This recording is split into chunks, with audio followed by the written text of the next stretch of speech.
Well, anyone with an eye on the housing market knows how tough it is to buy a home in LA. That's an understatement, but a new study is really putting the struggle now into perspective. KCAL news anchor Christine Lazar joining us now with more on the details. Anything surprising in this? Well, no, not really, but it's hard to hear, you know, and I hear it so often with people who are older, or I even say it to people, like, I could not afford to buy my house back now. Yeah. No. So for those who are just trying to get in the housing market, I don't know how they do it. Impossibly unaffordable. That's how LA's housing market is being described, and it's not the only West Coast city. Researchers from the University of Chapman tracked housing affordability by comparing home prices and income levels across markets worldwide. They found that Hong Kong, Sydney, and Vancouver were the most expensive markets, but perhaps unsurprisingly, 4 California cities made it into the top 10. That includes San Jose at 4th, LA at 5th, San Francisco at 8th, and San Diego coming in at 9th.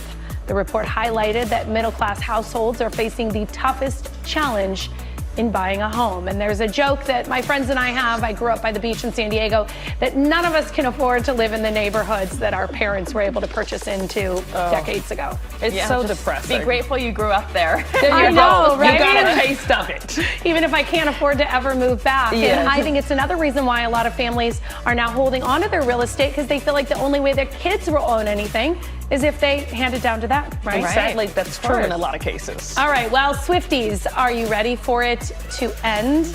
Taylor Swift confirmed the Eras Tour, which kicked off last March in Glendale, Arizona, will wrap up in December. Swift made the announcement during the first show of a weekend engagement in Liverpool last night. It was the 100th show of the massive tour, which industry experts believe will surpass the $2 billion mark in revenue when it ends on December 8th in Vancouver.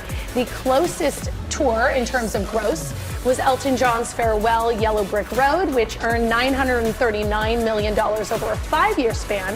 Of course, the Eras Tour concert film also grossed more than $260 million. Honestly, I'm surprised she's still doing the tour. Me know. too. Every time I see another video like pop up on social media, I'm like, oh wow, it's still going on. I thought for sure she was done. I don't know where she gets the stamina. I know. It's youth.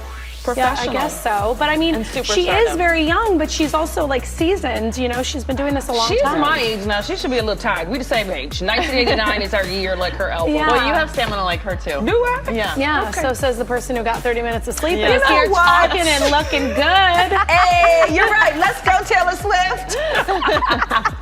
Let's get over to Amber. I know you're tired. And girl. you know what? Yes, and I love your energy. Come on, Thank I'm feeding you. off of it. All Now you can get your KCAL news, weather, and live stream all in one place on the CBS News app.